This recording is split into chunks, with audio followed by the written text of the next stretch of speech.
Is Jane still in denial? And is Corey triggered by her? Alexis thinks she's a therapist? All that and more. Stay tuned. I'm Maria Menounos, and you're tuned in to AfterBuzz TV, the ESPN of TV talk. Now, let the buzz begin. Oh, this is different. I like it. Such a good opening. Yes. I feel it. Yes. Oh, super excited to be back for episode 2. Can you believe it? I know. I feel like the episode show, it did just start, but Yeah. great second episode. And so I am joined by my lovely co-host. I'm Erika, and this is Joleen. Hi, How are you Erika. feeling today? Good. Oh, I like the clapping. Yeah. That was really, really nice. We're both super fans of the marriage boot camp. Yes, we are. And you're also a fan of Corey. I'm a Corey Feldman. I'm the Corey's fan. I was a more Corey Haim, but Corey Feldman too. So. Yes. So let's start off by talking about him. So in this episode, we see that he's in fact triggered by Jane, who is the mother of Aaron. And I felt in watching the episode that he definitely had to uncover some of his own issues in seeing Aaron and his mom. So what were your thoughts about just his interaction with Jane? Well, he's definitely projecting because he doesn't talk to his own mother anymore. And he sees in Aaron his childhood. Right. And he sees his stage mom and all the issues he had with her. And he feels as though what we learned in this episode that Aaron necessarily can't communicate that to his mom. So I feel like he wants to be this older brother. He wants to help him out. He wants to help him get his voice because it seems like Jane just isn't getting it. Right. And something that I also noticed when they were having this interaction, Alexis inserted herself. When it could have just been Aaron and his mother handling their issues, Alexis came to the table and somehow, some way found herself playing therapist. And, I think it's appropriate when the conversation has concluded, but the conversation wasn't even concluded, and she just came on in and said, you know what, I think... Yeah. And it's like, Alexis, just remember that you're not the therapist here. You're actually someone who's a part of the episode too who needs help. Yeah, you're a patient. Yes. That's like going to the hospital and someone broke their leg. You're like, yeah, but I've seen broken legs before. Let me try. No, Right. you have no degree. Alexis talked about this in the first episode, how she's had, 8 years of therapy. And this is something Alexis does. She's previously a housewife of Orange County. I'm a big fan of the Real Housewives of Orange County. And she gets herself situated with other people's problems so she doesn't have to look at her own. And that's Right. exactly what she's doing in this situation. And Dr. Ish actually called her out. Yes. She took the first call out better than she did the second later in the episode. Yes. So we'll get to that. That'll be our final Yeah. point. But let's go back to Jane. So Jane and her son has this issue of trust, was it? Or was it more so communication? I think theirs was trust. Let's see. Yeah. It was... Because we had trust, communication, lies. lying. Okay, It was lying. Yes, it was lies. Lies were their issue because Aaron believes, and correct me if I'm wrong, but his mother was not truthful about his money growing up. And so he has some sort of resentment there because he's unsure of if his mother was in fact the good momager. So what are your thoughts about that? Well, I think Aaron feels like he was robbed of actual parents, and he said basically at breakfast, you and dad, and their dad unfortunately has since passed away, but you and dad were not good parents to me.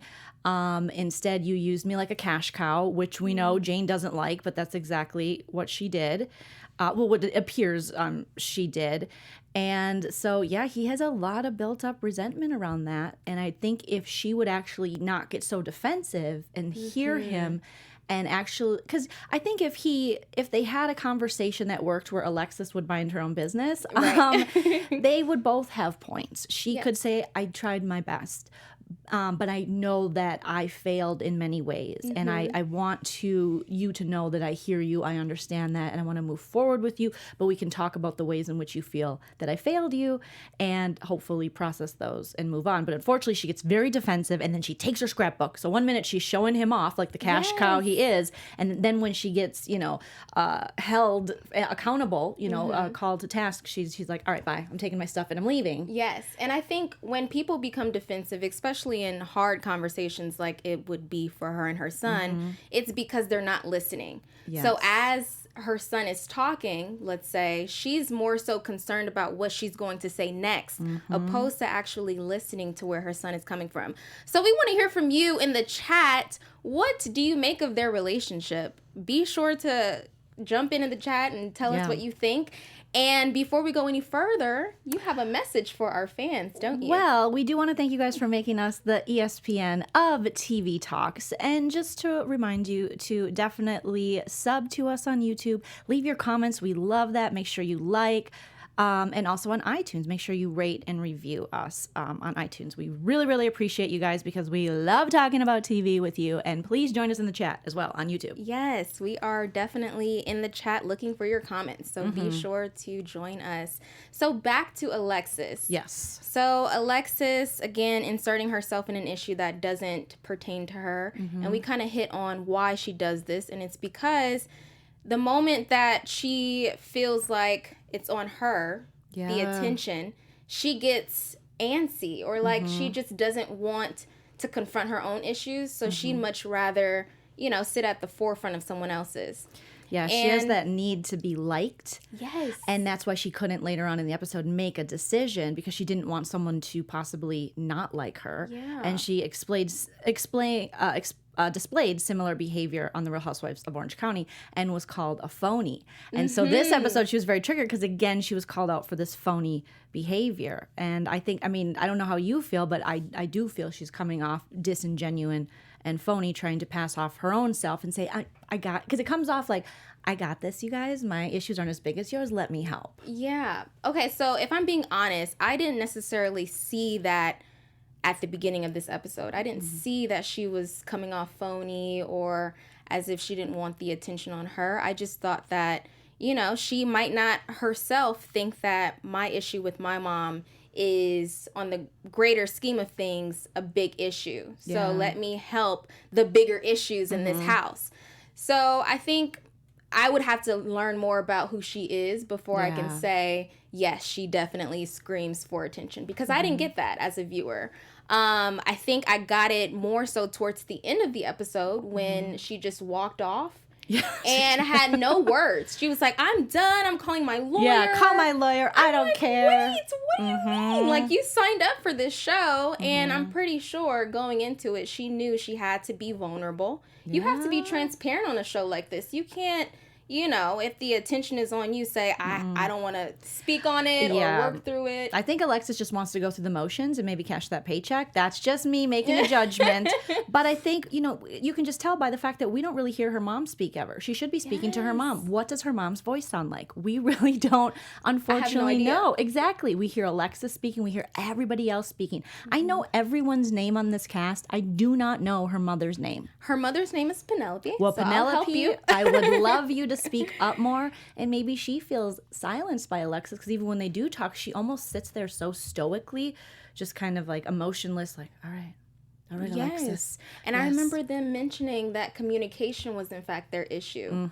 And I'm interested in learning a little bit more where that stems from, because I know Alexis mentioned that she felt growing up like she was responsible for herself. So her mother not necessarily playing the motherly role. Yeah. And I don't know if that has been a hindrance in their communication, or what do you think? To be what it is, because that was her reasoning for even jumping in other people's problems, is she felt that she had to grow up so quickly and be the mom, so she's used to dealing with everyone else's problems because she felt that her mom's cheating and breaking up her family and then going off. I think her mom went on to college or something. So she felt like her mom's selfish decisions made it so that she had to grow up fast and she had to become like the woman of the house. Yes. So, yeah. So I think that does play a huge role in it. For sure. And it's so funny because just the other day I was talking with a friend about how our childhood, it translates into our adulthood. So anything that you went through as a child, like Alexis, she felt like she had to grow up maybe faster than the normal person. That translates, and it's always going to be some sort of issue that you might need to work through with either yourself or whomever else is involved. And so With all of that said, live chat, we just want to hear what you have to say. And before we dive into the next topic, are there any other thoughts that you wanted to share? Not really. I mean, I think we covered it with Alexis. Yeah, she Alexis definitely needs to listen more, talk at her mom less, and hear her mom. I know you're mad at your mom. That comes off the screen. Right. We can see it. We can feel it. But let's let her explain. Let's, get a conversation, a dialogue going rather than you getting in everybody's business. Yes. Which, you can't necessarily blame Alexis because she's been trained in the world of the housewives, and that's what you do. You're messy. You're getting everyone's business, and that's how you stay relevant. Yes. So they played a game on today's show where they had to, the therapists who are a part of this show. Yeah, Dr. V and Dr. Ish. Yes. So they did the whole paintball challenge, and they gave each family their own issue. So I know for Alexis and Penelope, their issue was communication. The Govins, their issue was trust. The Carters, their issues was lies. And lastly, the Feldmans, their issue was, do you recall? So we had lies, we had communication. What was that? Because Corey got it. He got Yes, and it's on the tip of my tongue. paintball. A bunch of it. I don't remember exactly which one the Feldmans got, but Corey was guilty. He was. According to everyone else there. Yes. I think it was respect. It was respect. It was respect. Okay, so what we're going to do now is we're going to rate who we think is responsible for those issues. Okay. So in the Feldman's family, Yeah. who's responsible for the respect issue? The respect issues, Corey. Corey? Yeah. I would have to agree. It can't be the wife because she just got there. Right. I mean, they've been married for a little bit, but she's trying to, she actually spoke the most truth this episode when she stood up towards the end with that super cute little furry jacket with the hood up. I was like, I'm really liking your style, Courtney. And she stood up and actually talked directly to the Govans and said, and your 8-year-old daughter came to you talking to Michael, saying that she was molested. An 8-year-old girl wouldn't make that up, and she needs her dad to believe her. And I was like, Courtney, I didn't know you had that in you. Like, I was so proud of her. And that was the first time she had spoken in this episode. Correct me if I'm wrong. Pretty much, because so far what we've seen of her, she's Corey's hype woman. Right. Yeah. So she's got his resume down. Okay, so next we're going to move on to Alexis and Penelope. Who do you think is responsible for their communication issue? Alexis, because she just talks. For sure. Because we haven't even heard from her mother, so I hope that we hear from her mother in the next episode.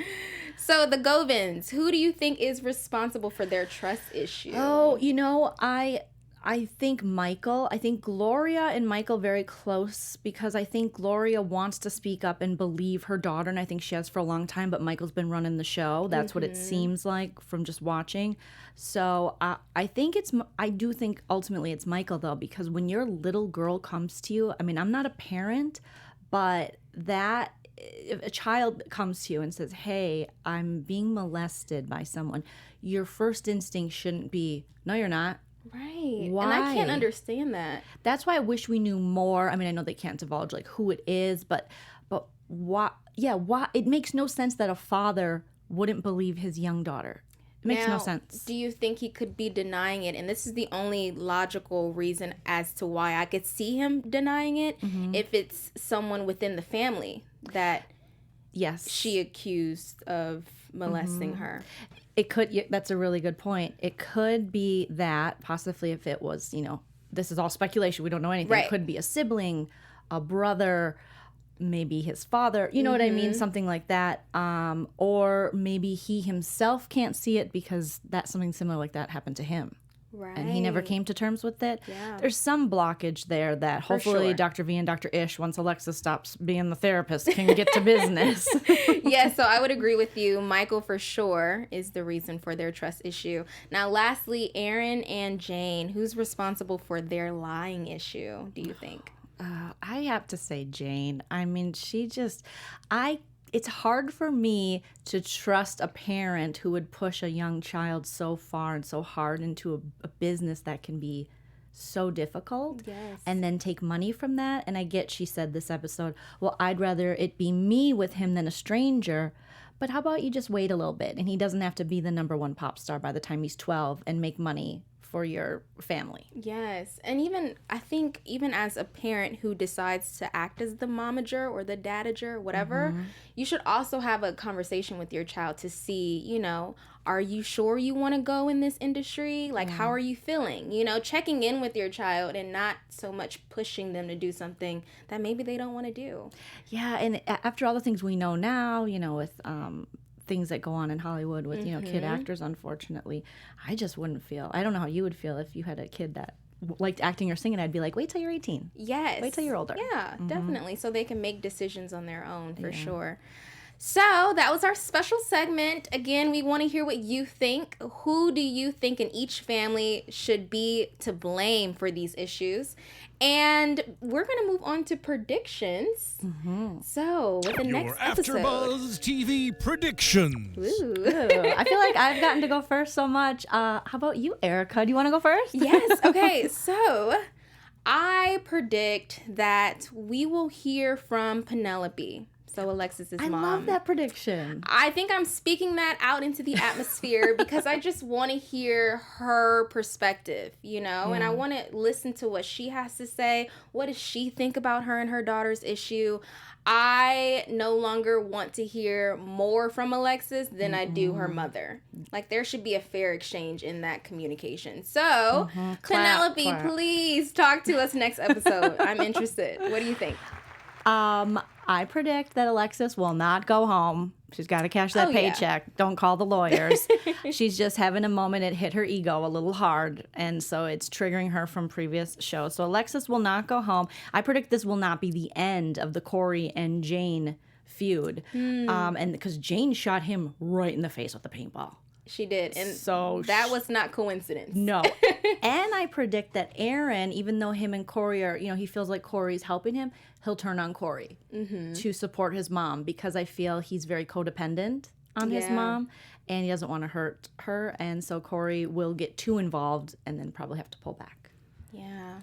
Well, I'm excited because we're already off to a good start. Episode 2, going strong. And so it's so dramatic and it's so many serious issues we're talking about. So it's hard to, it's hard to watch it and then talk about it because you're dealing with issues like abuse and pedophilia and things like that. And just people who are clearly hurting so bad, eating disorders and molestation. Yes. And I think it's one of we've dealt with like cheating stuff and things on Marriage Boot Camp before, but having to do with little kids, this is it's a hard one to watch. Yeah, it is. So I can't wait for them to receive the healing that they need and just come together because I think there's something special about this boot camp for sure that specializes in trying to mend family issues because at the end of the day, family is all we have. And so I think that I appreciate this show for just, highlighting that. So yeah, you can't pick your family. It's complicated. You can't pick your family, no matter how difficult they may be. And believe me, I know a little bit about difficulty in family. Yes. But that's all we have for today's show. Thank you guys so much for joining us. Again, I am your host, Erika, and you can follow me on all social media at Erika Joy TV. Where can they find you? Joleen Lunzer. You can find me at Joleen Lunzer on Instagram and Twitter and YouTube. Yes. Thank you guys for joining us. Bye. Our founder, Keven Undergaro, and me, Maria Menounos, would like to thank you for tuning in to AfterBuzz TV. Remember, we're not just the first, we're the biggest in the world, and we're the only destination for all your favorite TV shows. Whatever you crave, we've got it. So go to AfterBuzzTV.com and check out our lineup. Buzz you later. The views expressed herein are those of the hosts only and do not necessarily reflect the views of AfterBuzz TV or its owners or principals.